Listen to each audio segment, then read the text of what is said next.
Lívia, é muito prazer, muito bom saber que tem uma pessoa como você nesse processo eleitoral para o Conselho de Cultura em Olinda, sabendo que você participou e participa de vários processos, como agora na Lei Aldir Blanc, como em comissões de cultura. Sabemos que você tem sempre um espaço, uma cadeira, né, voltada mais para o artesanato. Você pode se apresentar melhor para a gente? Será um prazer. Olá, queridos, queridas, né, companheiras e companheiros desta luta, desta vida. Eu sou Lívia Aguiar, venho de um berço cultural de mulheres artesãs, né, de tias, muitas tias que gostavam de bordar, de costurar, de fuxicar, dessas coisas que nossas mãos gostam de fazer.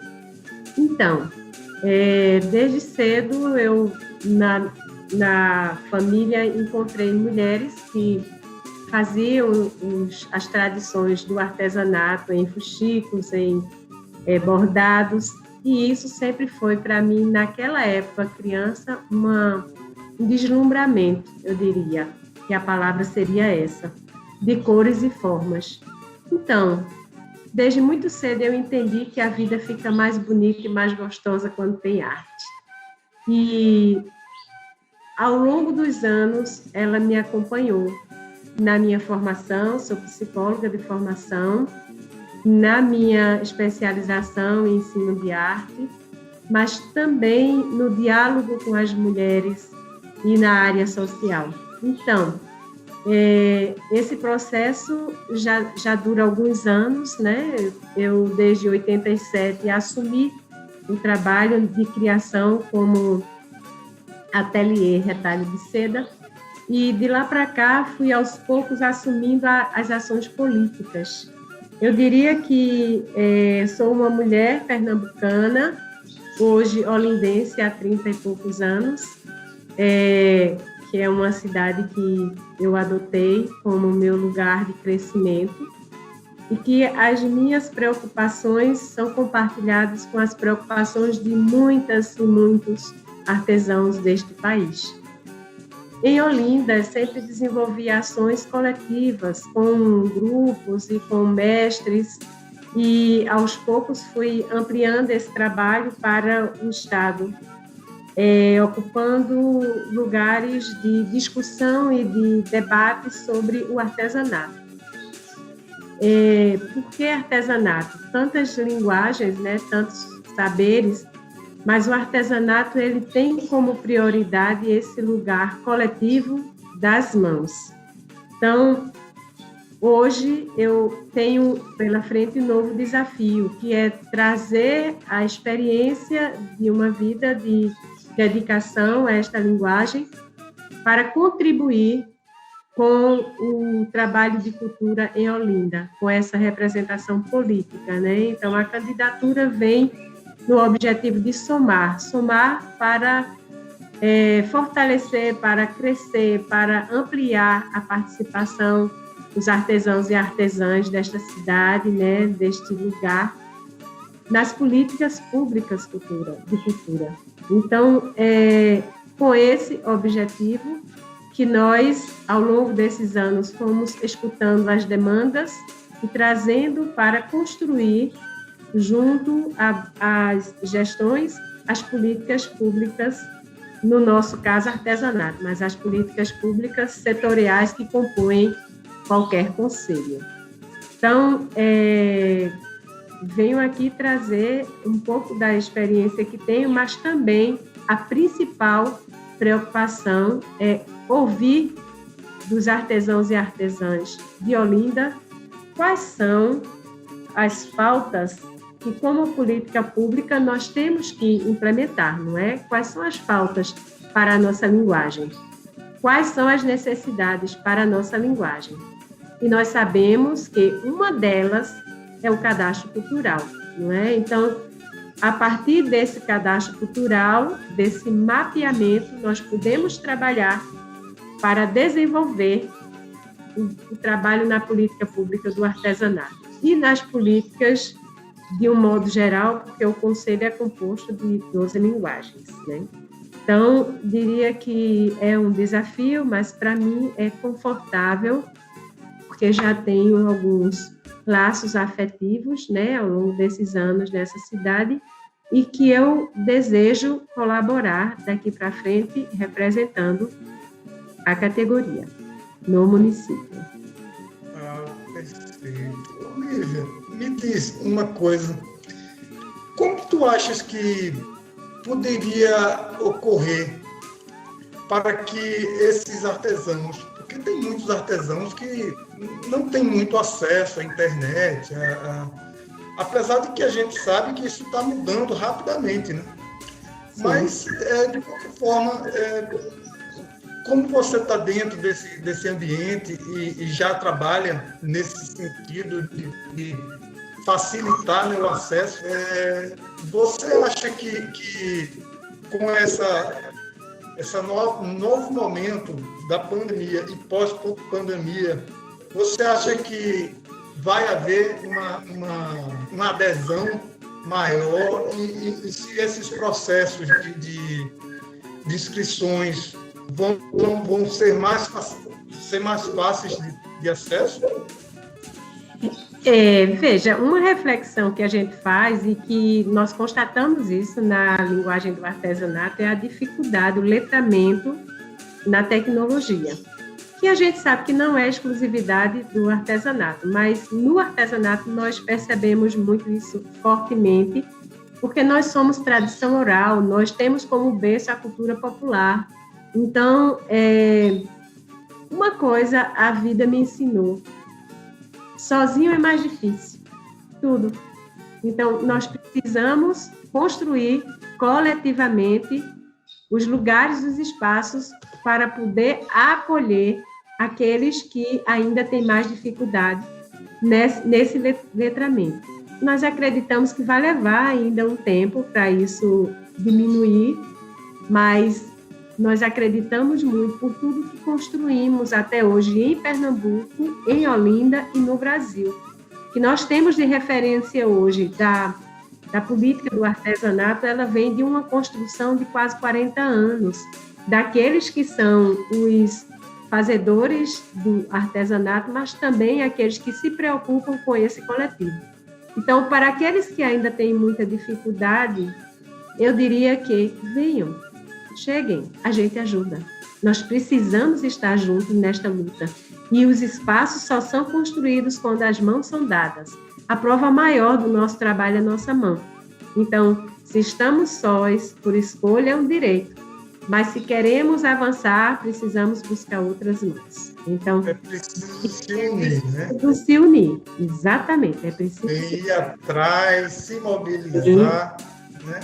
E não ter vergonha de dizer, eu não sei, me ajude. Eu já trouxe muita gente para os cadastros dessa forma, o receio de que não sei, não existe isso, minha gente. Nós estamos num mundo em transformação, nós precisamos chegar junto dos outros. Se nós sabemos um pouco sobre isso, nós temos que compartilhar. Isso é regra no mundo que nós estamos vivendo. Nós precisamos compartilhar nossos saberes. E aí, quando um sabe mais, precisa compartilhar com outro que sabe menos. O cadastro é algo muito simples, mas para quem nunca fez, fica difícil. Então, a regra é, vamos começar do mais simples. O que a gente tem de documentos, depois o que temos de registro. Se não temos de registro, podemos coletar depoimentos de quem nos conhece. Então, são modos de fazer que precisam estar dentro dos cadastros culturais para que a gente possa ter acesso, para que a gente possa alargar nossos lugares de direito. O artesão tem direito aos espaços, aos lugares, aos editais, mas o caminho é pelos cadastros culturais. E a Lei Aldir Blanc mostrou isso muito claramente agora. A minha opção de sair do Conselho do Estado para o Conselho do município, para chegar mais perto do município, é porque nós, enquanto ativistas, precisamos olhar o que falta. E nós percebemos na Lei Aldir Blanc, muitos de nós, que está muito fragilizado o cadastro cultural em cada área desse país, em cada lugar desse país, e a gente precisa fortalecer se a gente, de fato, quer uma política de direito construída na cultura. Eu gostaria de dizer que essa luta é de todas as pessoas que fazem cultura nesse país. E esse país começa na minha casa.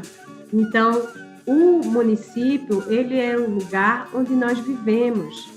É lá que nós podemos começar, é lá que nós devemos começar. Então, eu deixo aqui um convite afetuoso para cada uma e cada um que venha para esse processo eleitoral. É muito importante dizer que o processo eleitoral, ele é um momento nesse caminho do direito, né? O direito à cultura. Então, a partir de nossas observações, né, de nossos saberes, nós podemos ocupar, qualquer um e qualquer uma fazedor de cultura pode ocupar o conselho. É preciso se preparar para isso e se prepara fazendo esse caminho da escuta, da participação, dos lugares que são representativos, né? As audiências públicas, os conselhos, os fóruns, eles são muito importantes para cada linguagem. Então, no artesanato, nós temos como prioridade a maior participação de artesãos e artesãs em cada município. E aí, como moro em Olinda, o meu desejo é que cada artesão e artesã de Olinda venha fazer parte desse momento político, né, desse momento de escolha do Conselho, mas que também abra espaço na sua vida para a ação de direito à cultura. É isso. Direito é conquista diária. Uhum. Perfeito, Lívia. Então, eu agradeço a sua participação aqui e desejo, estou só aguardando o sucesso dessa sua candidatura, viu? Muito obrigado. Eu que agradeço. E permaneço aqui fazendo o meu trabalho político, apartidário. Muito bem. Tá bom. Obrigada. Obrigada a todos. Então, vamos ao processo eleitoral. Ainda é uma coisa que a gente depois vai fazer um momento também na sua plataforma sobre a importância de construir o nosso currículo. Os registros que nós temos de participação em feiras, em eventos, em exposições, eles são muito importantes. Eu sou analista de projetos no Estado por conta do currículo, pela formação, claro, mas também por conta do currículo. Porque ao longo desses anos eu fui somando, né, juntando todos os certificados e todas as participações e as mesas de debate e as avaliações, as análises de projetos que eu fiz, e isso me credibiliza para participar. Então, inclusive para editais. Então, essa é uma coisa que a gente precisa ir falando e convencendo as pessoas. Enfatizar, né? Enfatizar e informar. Tem que ter um currículo preparado. Aí, tem gente que tem 40 anos. Aí, eu normalmente peço para ela falar um pouquinho da vida dela. Eu não digo, vamos fazer o seu currículo, vamos falar um pouquinho da sua vida.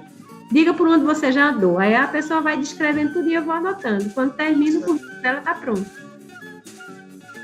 Muito bom. Como é que diz, um método, né? É um método bem... Sim, porque a gente é tradição oral, aí a gente normalmente não se preocupa com registros. E é importante se preocupar com registros, né? Com depoimentos, com debates. Eu tenho vários momentos de debates, e não só na área da cultura, eu sou uma ativista de direitos humanos, então eu trabalho tanto aqui em Olinda quanto na ONU Mulher.